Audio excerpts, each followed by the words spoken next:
আমন্ত্রণ দিনের বাংলায় আপনাদের সঙ্গে আছি আমি নাতাশা বৃষ্টি। শুরুতেই সংবাদ শিরোনাম। সাইবার আইনে দায়ের করা স্পিচ অফেন্স মামলা দ্রুত প্রত্যাহারের সিদ্ধান্ত সরকারের। কেউ গ্রেপ্তার থাকলে তিনিও আইনি প্রক্রিয়ায় মুক্তি পাবেন। সুবিধা মতো সংবিধান সংশোধন করেছে আগের সরকার, মন্তব্য রুমিন ফারহানার। নতুন সংবিধানে থাকতে হবে পেছনের ইতিহাস, অভিমত জুনায়েদ সাকিব। এবং পর্যটন সম্ভাবনাকে কাজে লাগাতে ভিসা ফি সহ সকল ব্যবস্থাপনা সহজ করা হবে, জানালেন পররাষ্ট্র উপদেষ্টা। বেসরকারি খাতকে এগিয়ে আসার আহ্বান। শুনছিলেন শিরোনাম, এবারে বিস্তারিত। সাইবার আইনে দায়ের হওয়া স্পিচ অফেন্স সম্পর্কিত মামলাগুলো দ্রুত প্রত্যাহারের সিদ্ধান্ত নিয়েছে সরকার। এছাড়া এসব মামলায় কেউ গ্রেপ্তার থাকলে তিনিও আইনি প্রক্রিয়ার মাধ্যমে তাৎক্ষণিকভাবে মুক্তি পাবেন। সোমবার আইন মন্ত্রণালয়ের এক বিজ্ঞপ্তিতে বিষয়টি নিশ্চিত করা হয়েছে। বিজ্ঞপ্তিতে আরও বলা হয়েছে, তথ্য ও যোগাযোগ প্রযুক্তি আইন 2006, ডিজিটাল নিরাপত্তা আইন 2018 এবং সাইবার নিরাপত্তা আইন 2023-এর অধীনে আগস্ট 2024 পর্যন্ত দেশের 8টি সাইবার ট্রাইব্যুনালে মোট 5,818টি মামলা চলমান রয়েছে। বর্তমান সরকার স্পিচ অফেন্স সংক্রান্ত মামলাগুলো দ্রুত প্রত্যাহারের সিদ্ধান্ত নিয়েছে। 1,340টি স্পিচ অফেন্স সম্পর্কিত মামলার মধ্যে বিচারাধীন 879টি মামলা আইন মন্ত্রণালয়ের সঙ্গে স্বরাষ্ট্র মন্ত্রণালয়ের সমন্বয়ের মাধ্যমে দ্রুত প্রত্যাহার করা হবে। তদন্তাধীন 461টি মামলা চূড়ান্ত রিপোর্ট দাখিলের মাধ্যমে দ্রুত নিষ্পত্তির জন্য তদন্তকারী কর্মকর্তাকে নির্দেশ দেওয়া হবে। শেখ হাসিনার সরকার গত 16 বছর নির্বিচারে মানুষ হত্যা করেছে বলে অভিযোগ করেছেন বিএনপির ভাইস চেয়ারম্যান শামসুজ্জামান দুদু। এ সময় তিনি বলেন, ষড়যন্ত্র এখনো চলছে। সকল ষড়যন্ত্র রুখে দিতে ঐক্যবদ্ধ থাকা ছাড়া কোনো বিকল্প নেই বলে তিনি উল্লেখ করেন। সোমবার দুপুরে জাতীয় প্রেস ক্লাবের সামনে দেশ বাঁচাও মানুষ বাঁচাও আন্দোলনে আয়োজিত সীমান্ত হত্যা বন্ধ, ফ্যাসিস্ট হাসিনার বিচার ও লুট হওয়া অর্থ ফিরিয়ে আনার দাবিতে প্রতিবাদ সভায় তিনি এসব কথা বলেন। তিনি বলেন, দেশ থেকে সীমাহীন অর্থ পাচার করা হয়েছে। বাংলাদেশের টাকা যেখানেই থাক, শেখ হাসিনা পরিবারের কাছে হোক, ব্যাংকে হোক, এই টাকা ফেরত দিতে হবে। ভারত কোনো রকম সতর্কতা ছাড়াই সীমান্তে নির্বিচারে বাংলাদেশিদের হত্যা করছে বলেও তিনি অভিযোগ করেন। 16 বছর ধরে নির্বিচারে মানুষ হত্যা করেছে। মানুষের অধিকার দাবি কথা বলার জন্য শেখ হাসিনার সরকার এই অপকর্মগুলো করেছে। এত টাকা সরিয়েছে বাংলাদেশের ব্যাংক থেকে শুরু করে 12টি ব্যাংক থেকে। বিশ্বে এই ধরনের নজির আছে বলে আমার জানা। যেখানে টাকা থাক বাংলাদেশের টাকা, লুটের টাকা, কোনো ব্যাংকে অথবা শেখ পরিবারের কোন সদস্যের কাছে, আওয়ামী লীগের কোন সদস্যের কাছে ভালোই এটা ফেরত পাঠান। অতীতে যখন যে সরকার এসেছে তাদের সুবিধা মতো সংবিধান সংশোধন করেছে বলে মন্তব্য করেছেন বিএনপির সহ আন্তর্জাতিক বিষয়ক সম্পাদক ব্যারিস্টার রুমিন ফারহানা। সোমবার সকালে জাতীয় প্রেস ক্লাবে Bangladesh centre for governance and development এবং ঢাকা ইন্টারন্যাশনাল ইউনিভার্সিটি এর যৌথ উদ্যোগে সংবিধান সংস্কার বিষয়ক গোল টেবিল আলোচনায় একথা বলেন। এ সময় গণসংহতি আন্দোলনের প্রধান সমন্বয়ক জুনায়েদ সাকিব বলেন, বাংলাদেশ যদি নতুন সংবিধান লিখতে চায়, সেক্ষেত্রে পেছনের ইতিহাস বাদ দিয়ে লেখা যাবে না। বাংলাদেশের রাজনৈতিক নতুন বন্দোবস্ত সহ একটা গণতান্ত্রিক সংবিধান দরকার বলেও মনে করেন তিনি। গণ অধিকার পরিষদের সভাপতি ভিপি নুরুল হক নূর বর্তমান সরকারের সমালোচনা করেন। বিপ্লব হয়েছে, কিন্তু বিপ্লবী সরকার হয় নাই। সরকারের চেহারা বিপ্লবী না। শুধু সরকারের চেহারা যদি বিপ্লবী না হয়, তাহলে বাংলাদেশ আরো সামনে একটা বড় ধরনের বিপর্যয়ের মুখোমুখি হতে যাচ্ছে। লিখে নেন, বাংলাদেশে যদি কেউ নতুন সংবিধান লিখতেও চায়, তার মানে এই যে আমরা আকাশ থেকে নতুন করে একটা জিনিস শুরু করব তা না। আমাদের প্রিটেক্সট, আমাদের যে কনটেক্সট, এইটাকে আমরা বাদ দিতে পারবো না। যখন যে সরকারে এসছে তার সুবিধা অনুযায়ী, তার ইচ্ছা অনুযায়ী, তার ক্ষমতাকে সুসংহত করবার জন্যে যা যা করা দরকার এই সংবিধানকে ব্যবহার করে তাই করা হয়েছে। বাংলাদেশের পর্যটনের বিশাল সম্ভাবনাকে কাজে লাগাতে পর্যটকদের জন্য ভিসা ফি সহ সকল ব্যবস্থাপনা আরও বেশি সহজ করা হবে বলে জানিয়েছেন পররাষ্ট্র উপদেষ্টা তৌহিদ হোসেন। দুপুরে রাজধানীর BIISS অডিটোরিয়ামে Bangladesh institute of international and strategic studies আয়োজিত সেমিনারে এসব কথা বলেন তিনি। এ সময় তিনি ভিসা সহজীকরণের পাশাপাশি নিরাপত্তা প্রদান, যোগাযোগ সহজীকরণ বিষয়ে কথা বলেন। জানান, বাংলাদেশের পর্যটন খাতকে সমৃদ্ধ করতে সরকারি বেসরকারি পর্যায় থেকে এগিয়ে আসতে হবে। এ সময় বক্তারা দেশের পর্যটন খাতের নানা ধরনের সমস্যা তুলে ধরেন। এছাড়া পর্যটন শিল্পে আরও বেশি তরুণদের সম্পৃক্তকরণ ও সামাজিক যোগাযোগ মাধ্যমে দেশের সম্ভাবনাময় এই খাতকে তুলে ধরার আহ্বান জানান তারা। Bangladesh has important tourism resources such as forests, beaches, water bodies, hills, wildlife, indigenous life. বাংলাদেশের পর্যটনের বিশাল সম্ভাবনা রয়েছে। আমরা চাই এই সুযোগ কাজে লাগাতে। সেজন্য পর্যটকদের ভিসা ফি সহ সকল ব্যবস্থাপনা আরও বেশি সহজ করা হবে, যাতে করে আগামীতে বাংলাদেশ ভ্রমণে পর্যটকদের আগ্রহ সৃষ্টি হয়। এজন্য সকলের সহযোগিতা প্রয়োজন। বরিশালের আদালত পরিদর্শন করেছেন প্রধান বিচারপতি সৈয়দ রিফাত আহমেদ। সকালে জেলা ও দায়রা জজ আদালত সহ অন্যান্য আদালত পরিদর্শন করেন তিনি। এ সময় বরিশাল জেলা ও দায়রা জজ সহ অন্যান্য আদালতের বিচারকরা তাকে ফুল দিয়ে অভ্যর্থনা জানান। পরে তিনি আদালত প্রাঙ্গণে একটি কাঠ গোলাপের গাছের চারা রোপণ করেন। সন্ধ্যায় বরিশাল জেলা আইনজীবী সমিতির পক্ষ থেকে প্রধান বিচারপতিকে সংবর্ধনা দেওয়া হয়। জাতীয় কন্যা শিশু দিবস উপলক্ষে মহিলা ও শিশু বিষয়ক মন্ত্রণালয়, বাংলাদেশ শিশু একাডেমি ও জাতীয় কন্যা শিশু অ্যাডভোকেসি ফোরামের যৌথ উদ্যোগে উদযাপিত হয়েছে জাতীয় কন্যা শিশু দিবস 2024। সোমবার সকালে দিবসটি উপলক্ষে র্যালি, আলোচনা সভা ও সাংস্কৃতিক অনুষ্ঠানের আয়োজন করা হয়। অনুষ্ঠানের উদ্বোধন করেন মহিলা ও শিশু বিষয়ক মন্ত্রণালয়ের উপদেষ্টা শারমিন এস মুর্শিদ। এ সময় উপস্থিত ছিলেন জাতীয় কন্যা শিশু অ্যাডভোকেসি ফোরামের সভাপতি ডক্টর বদিউল আলম মজুমদার, মহিলা বিষয়ক অধিদপ্তরের মহাপরিচালক কিয়া খান সহ আরও অনেকে। বিভিন্ন দাবি বাস্তবায়নের লক্ষ্যে দেশের বিভিন্ন স্থানে মানববন্ধন করেছে পল্লী বিদ্যুৎ সমিতির সকল কর্মকর্তা ও কর্মচারীরা। মানববন্ধন করেছেন গাজীপুর পল্লী বিদ্যুৎ সমিতির কর্মকর্তা ও কর্মচারীরা। দুপুরে জেলা প্রশাসক কার্যালয়ের সামনে মানববন্ধন অনুষ্ঠিত হয়। এদিকে মানিকগঞ্জ শহীদ রফিক চত্বরের সামনে মানিকগঞ্জ পল্লী বিদ্যুৎ সমিতির কর্মকর্তা ও কর্মচারীরা মানববন্ধন কর্মসূচি পালন করেন। শেষে জেলা প্রশাসক বরাবর একটি স্মারকলিপি প্রদান করেন তারা। অন্যদিকে মানববন্ধন করেছে পিরোজপুর পবিসের কর্মকর্তা কর্মচারীরা। এ সময় বক্তারা পবিসের সকল চুক্তিভিত্তিক ও অনিয়মিত কর্মচারীদের চাকরি নিয়মিত করার দাবি জানান। এছাড়া রাজবাড়ীতে মানববন্ধনে বক্তব্য রাখেন জেলা পল্লী বিদ্যুতের এজিএম আব্দুল্লাহ আল মামুন সহ অন্যান্যরা। পরে ভারপ্রাপ্ত জেলা প্রশাসকের কাছে প্রধান উপদেষ্টা বরাবর স্মারকলিপি প্রদান করেন তারা। দিনের বাংলা নিচ্ছি বিরতি, ফিরে এসে অন্যান্য সংবাদের সঙ্গে আলোচনা থাকছে। বন্যায় কুমিল্লায় সবচেয়ে বেশি ক্ষতিগ্রস্ত মৎস্য খাত, ক্ষয়ক্ষতি হয়েছে 500 কোটি টাকার উপরে।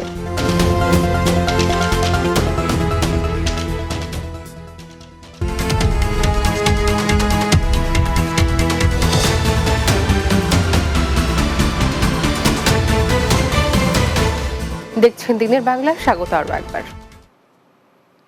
সাম্প্রতিক বন্যায় কুমিল্লায় সবচেয়ে বেশি ক্ষতিগ্রস্ত হয়েছে মৎস্য খাত। তলিয়ে গেছে 2500 পুকুর, দিঘি, মাছের ঘের। ক্ষয়ক্ষতি ধরা হয়েছে 500 কোটি টাকার উপরে। 2টি মাছের পোনা উৎপাদন কেন্দ্র ভেসে গেছে। সরকারি বেসরকারি সহযোগিতায় ক্ষতি কাটিয়ে ওঠার স্বপ্ন দেখছে চাষিরা। কুমিল্লা থেকে মোহাম্মদ আরিফুর রহমান মজুমদারের প্রতিবেদন, জানাচ্ছেন মাসুদ রানা। কুমিল্লায় সাম্প্রতিক বন্যায় সবচেয়ে বেশি ক্ষতিগ্রস্ত হয়েছে মৎস্য খাতে। তলিয়ে গেছে 2500 পুকুর, দিঘি ও মাছের ঘের। বন্যার পানিতে ভেসে গেছে বিভিন্ন প্রজেক্ট ও পুকুরের মাছ। ফলে সব হারিয়ে দিশেহারা হয়ে পড়েছে মৎস্য চাষিরা। এই গুমতি বেড়িবাঁধ ভাঙার কারণে আমাদের অত্র অঞ্চলের কোটি কোটি টাকার মাছ বাড়িয়ে গেছে। মাছের ব্যবসায়িক যারা ছিল তারা একবারে নিঃস্ব হয়ে গেছে। 60% 70% মাছ চলে গেছে এগুলা। বন্যায় যে পরিমাণ ক্ষতি হয়েছে সেই ক্ষতি কাটিয়ে উঠতে সরকারি বেসরকারি সহযোগিতা প্রয়োজন বলে জানান মৎস্য চাষিরা। সরকার যদি আমাদের দিকে একটু টাকা আবার রেণু চাষ করার জন্য যদি কিছু সহযোগিতা করে, তাহলে আমরা আবার ঘুরে দাঁড়াতে পারবো। সরকারের কাছে বিশেষভাবে সহযোগিতা চাই। আমরা যারা মৎস্য মাছের প্রজেক্ট আছে তাদের সবাই ক্ষতিগ্রস্ত এই বন্যায়। বন্যা ক্ষয়ক্ষতি কাটিয়ে ওঠার জন্য বন্যা পরবর্তী মাছ চাষের ওপর মৎস্য বিভাগ প্রশিক্ষণ দিচ্ছে। এছাড়া বন্যায় ক্ষতিগ্রস্তদের সহযোগিতা করা হবে বলে জানান জেলা মৎস্য কর্মকর্তা। লোনের যে ইন্টারেস্ট আছে সেটা যদি কমানো যেত, কিংবা এই সামনে হয়তো 2-4-5 মাসের জন্য যদি এটাকে এই কিস্তি দেওয়াটা যদি স্থগিত রাখা যেত, তাহলে চাষিদের জন্য ভালো হতো। তো এই বিষয়গুলো আমি মনে করি যে নীতি নির্ধারণ যারা রয়েছেন তারা বিষয়গুলো পর্যালোচনা করছেন। কুমিল্লায় 17টি উপজেলার মধ্যে 14টি উপজেলা বন্যায় আক্রান্ত হয়েছে। এর মধ্যে সবচেয়ে বেশি ক্ষতিগ্রস্ত হয়েছে বুড়িচং, ব্রাহ্মণপাড়া, দেবিদ্বার, লাকসা, মনোহরগঞ্জ, লাঙ্গলকোট ও 14 গ্রাম উপজেলা। Desk report, Bangla TV. Bangladesh সেনাবাহিনী পাহাড়ে শান্তি প্রতিষ্ঠায় সরকারকে সহযোগিতা করছে বলে জানিয়েছেন 24 পদাতিক ডিভিশনের GOC major general Mohammad Manur Rahman. সকালে খাগড়াছড়ির গুইমারা রিজিয়নের আওতাধীন লক্ষ্মীছড়ি সেনা জোনের দায়িত্বপূর্ণ এলাকা Bhojpur national school and college মাঠে বন্যায় ক্ষতিগ্রস্তদের পরিবারের মাঝে আর্থিক সহায়তা বিতরণকালে তিনি একথা বলেন। অনুষ্ঠানে Guimara region commander brigadier general Raisul Islam, Lakshmichhari zone অধিনায়ক লেফটেন্যান্ট কর্নেল তাজুল ইসলাম সহ অন্যরা উপস্থিত ছিলেন।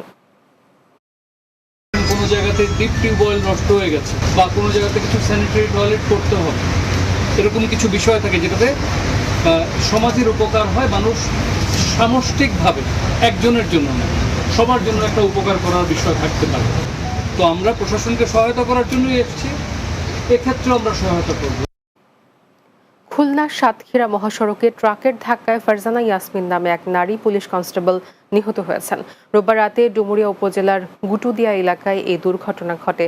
প্রত্যক্ষদর্শীরা জানায়, খুলনা থেকে একটি মোটরসাইকেলের পেছনে বসে পুলিশ সদস্য নিজ কর্মস্থল ডুমুরিয়া থানায় যাচ্ছিলেন। মোটরসাইকেলটি গুটুদিয়ায় পৌঁছলে উঁচু নিচু সড়কের খাদে আঘাত লেগে মোটরসাইকেলের পেছন থেকে ফারজানা পড়ে যান।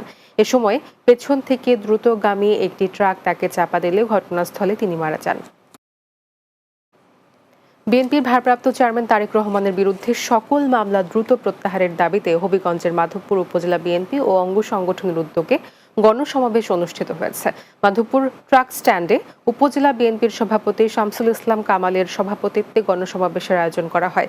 এতে বক্তব্য রাখেন উপজেলা বিএনপি সাধারণ সম্পাদক হামিদুর রহমান হামদু, সহ সভাপতি পারভেজ হোসেন চৌধুরী, পৌর বিএনপি সভাপতি গোলাপ খান সহ উপজেলা বিএনপি ও অঙ্গ সংগঠনের নেতৃবৃন্দ। ইসলামী আন্দোলন বাংলাদেশ দলের 5 দফা দাবিতে আগামীকাল মঙ্গলবার সিলেট মহানগরীর সিটি পয়েন্টে গণসমাবেশ করবে। গণসমাবেশকে সামনে রেখে ইসলামী আন্দোলন বাংলাদেশ সিলেট জেলা ও মহানগর শাখা সংবাদ সম্মেলনের আয়োজন করে। এতে বক্তব্য রাখেন দলের মহানগর সভাপতি মুফতি সাইদ আহমদ। এই গণসমাবেশে প্রধান অতিথি হিসেবে বক্তব্য রাখবেন ইসলামী আন্দোলন বাংলাদেশের সিনিয়র নায়েবে আমির মুফতি সৈয়দ মোহাম্মদ ফয়জুল করিম। ব্রাহ্মণবাড়িয়ার বাঞ্ছারামপুরের রাহাত আলী উচ্চ বিদ্যালয়ের 7ম শ্রেণীর শিক্ষার্থীকে ধর্ষণের প্রতিবাদে মানববন্ধন ও প্রতিবাদ সমাবেশ করেছে শাহ রাহাত আলী উচ্চ বিদ্যালয়, কলেজ, মাদ্রাসা ও কৃষি প্রশিক্ষণ ইনস্টিটিউটের শিক্ষার্থীরা। উপজেলার সাইফুল্লাহ কান্দি ইউনিয়নের শাহ রাহাত আলী উচ্চ বিদ্যালয় মাঠে প্রতিবাদ সমাবেশ করে তারা। এ সময় শাহ রাহাত আলী উচ্চ বিদ্যালয়ের সহকারী প্রধান শিক্ষক শাহিন কাদির, সহকারী শিক্ষক দারুস সালাম কাজল, মোহাম্মদ আব্দুল করিম, মোহাম্মদ মহিউদ্দিন সরকার, আব্দুর রশিদ, শাহ রাহাত আলী মহাবিদ্যালয়ের প্রভাষক আবুল খায়ের সহ অন্যরা উপস্থিত ছিলেন। বক্তারা বলেন, সুষ্ঠু তদন্তের মাধ্যমে শাহ রাহাত আলী উচ্চ বিদ্যালয়ের 7ম শ্রেণীর শিক্ষার্থীকে ধর্ষক রবিউলের ফাঁসির দাবি করেন। ব্রাহ্মণবাড়িয়া 6 আসনের সাবেক সংসদ সদস্য ডক্টর ডব্লিউ আব্দুল হকের জানাজা শেষে পারিবারিক কবরস্থানে দাফন করা হয়েছে। সকালে বাঞ্ছারামপুর উপজেলা পরিষদ মাঠে তার জানাজা অনুষ্ঠিত হয়। পরে উপজেলার দড়িকান্দি গ্রামের পারিবারিক কবরস্থানে তাকে দাফন করা হয়। এ সময় উপস্থিত ছিলেন উপজেলা নির্বাহী কর্মকর্তা মোহাম্মদ আবুল মনসুর, বিএনপির কেন্দ্রীয় নির্বাহী কমিটির সদস্য অ্যাডভোকেট রফিক শিকদার সহ অন্যরা। গতকাল রোববার রাজধানী ঢাকায় তিনি ইন্তেকাল করেন। তার মৃত্যুতে এলাকায় শোকের ছায়া নেমে আসে।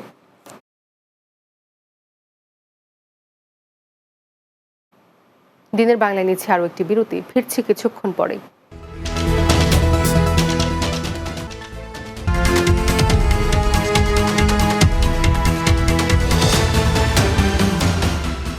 দিনের বাংলায় স্বাগত আরও একবার। মহানবী হযরত মুহাম্মদ সাল্লাল্লাহু আলাইহি ওয়াসাল্লামকে নিয়ে ভারতীয় পুরোহিতের কটূক্তি এবং বিজেপির এক নেতার সমর্থন দেওয়ার প্রতিবাদে হিলিতে বিক্ষোভ মিছিল ও সমাবেশ করেছে হিলির ধর্মপ্রাণ মুসল্লিরা। হাকিমপুরের সকল ধর্মপ্রাণ মুসলমানের ব্যানারে বাংলা হেলি বাজার গোডাউন মোড় থেকে বিক্ষোভ মিছিল বের হয়। মিছিলটি শহরের প্রধান সড়ক প্রদক্ষিণ শেষে বন্দরের চারমাথা মোড়ে গিয়ে শেষ হয়। এ সময় সেখানে একটি প্রতিবাদ সমাবেশ অনুষ্ঠিত হয়। এদিকে একই প্রতিবাদে মাদারীপুরে বিক্ষোভ মিছিল করেছে বৈষম্য বিরোধী ছাত্র আন্দোলনের শিক্ষার্থীরা। বিক্ষোভ মিছিলে শিক্ষক, শিক্ষার্থী সহ স্থানীয় ধর্মপ্রাণ মুসলমান অংশগ্রহণ করেন। শিক্ষার্থীরা বলেন, ভারতে মহানবী সাল্লাল্লাহু আলাইহি ওয়াসাল্লামকে নিয়ে কটূক্তিকারীদের দ্রুত গ্রেপ্তার করার দাবি জানান। পাবনার ঈশ্বরদীতে নবাগত জেলা প্রশাসকের সাথে বিভিন্ন কর্মকর্তা ও সুশীল সমাজের প্রতিনিধিদের মতবিনিময় সভা অনুষ্ঠিত হয়েছে। এদিকে ঈশ্বরদী পুলিশ স্টেশন পরিদর্শন করেছেন সদ্য যোগদানকারী জেলা প্রশাসক মোহাম্মদ মফিজুল ইসলাম। উপজেলা প্রশাসনের পক্ষ থেকে উপজেলা পরিষদের সম্মেলন কক্ষে মতবিনিময় সভার আয়োজন করা হয়। এতে প্রধান অতিথি হিসেবে বক্তব্য দেন জেলা প্রশাসক মোহাম্মদ মফিজুল ইসলাম।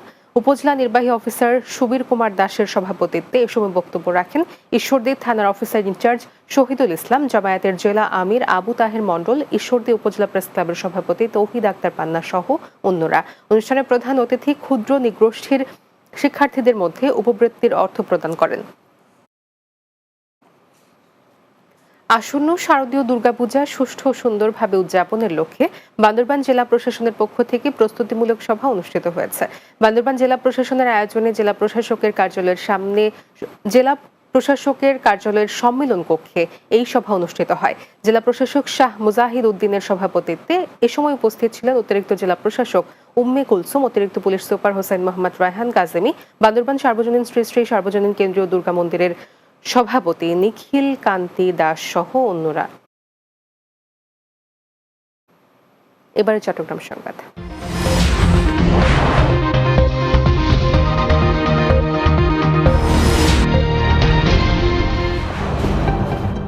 চট্টগ্রামের রামুর ট্র্যাজেডির সঙ্গে জড়িত অপরাধীদের দ্রুত গ্রেপ্তারের দাবিতে মানববন্ধন এবং প্রদীপ প্রজ্বলন অনুষ্ঠিত হয়েছে। বৌদ্ধ ঐক্যফ্রন্ট মহানগর ও উত্তর দক্ষিণের উদ্যোগে চট্টগ্রাম প্রেস ক্লাবের সামনে এসব কর্মসূচি পালিত হয়। এ সময় বক্তারা বলেন, 2012 সালে 5টি বৌদ্ধ বিহার সহ প্রায় 1.5 শতাধিক ঘর বাড়িতে ধ্বংসযজ্ঞ ও অগ্নিসংযোগ চালায় দুর্বৃত্তরা। এ ঘটনায় অপরাধীদের দ্রুত বিচারের আওতায় আনার দাবি জানান তারা। বাংলাদেশ কৃষক আম জনতার মাস ব্যাপী কর্মসূচির অংশ হিসেবে চট্টগ্রামে গাছের চারা বিতরণ করা হয়েছে। হাটহাজারীর ফতেয়াবাদ বহুমুখী সিটি কর্পোরেশন বালিকা উচ্চ বিদ্যালয় ও জামিয়া উদুদিয়া সুন্নিয়া মাদ্রাসা সহ বিভিন্ন স্থানে এসব চারা বিতরণ করা হয়। এ সময় সংগঠনের সভাপতি লায়ন কাজী মোহাম্মদ আলাউদ্দিন, জাহিদুল আলম ও রাশেদুল ইসলাম সহ অন্যরা উপস্থিত ছিলেন। পবিত্র ঈদে মিলাদুন্নবী ও সৈয়দ দেলোয়ার হুসাইন মাঝভান্ডারী উফাত বার্ষিকী উপলক্ষে চট্টগ্রামের মাঝভান্ডার শরীফে মাহফিল অনুষ্ঠিত হয়েছে। শাহ সুফি ডাক্তার সৈয়দ দিদারুল হক মাঝভান্ডারীর সভাপতিত্বে এতে প্রধান আলোচক ছিলেন সিপাতলি জামিয়া গাউসিয়া মুইনিয়া কামিল মাদ্রাসার অধ্যক্ষ মোহাম্মদ ফরিদ উদ্দিন। এছাড়া অধ্যক্ষ মাওলানা হাসান রাজা ও খতিব মোহাম্মদ মাসুদ রিজভি সহ অন্যরা উপস্থিত ছিলেন।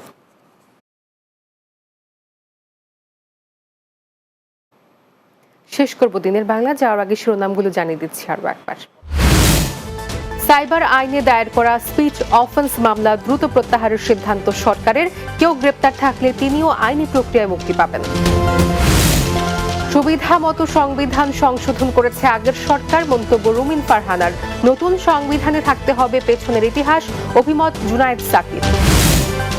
পর্যটন সম্ভাবনাকে কাজে লাগাতে ভিসা ফি সহ সকল ব্যবস্থাপনা সহজ করা হবে, জানালেন পররাষ্ট্র উপদেষ্টা। বেসরকারি খাতকে এগিয়ে আসার আহ্বান।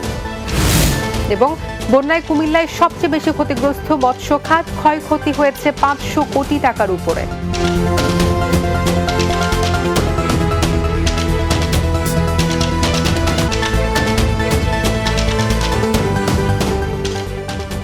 এই ছিল দিনের বাংলায়। আমাদের পরবর্তী সংবাদ রাত 9টায় রাতের বাংলা দেখার আমন্ত্রণ রইল। এতক্ষণ সঙ্গে থাকার জন্য ধন্যবাদ সবাইকে।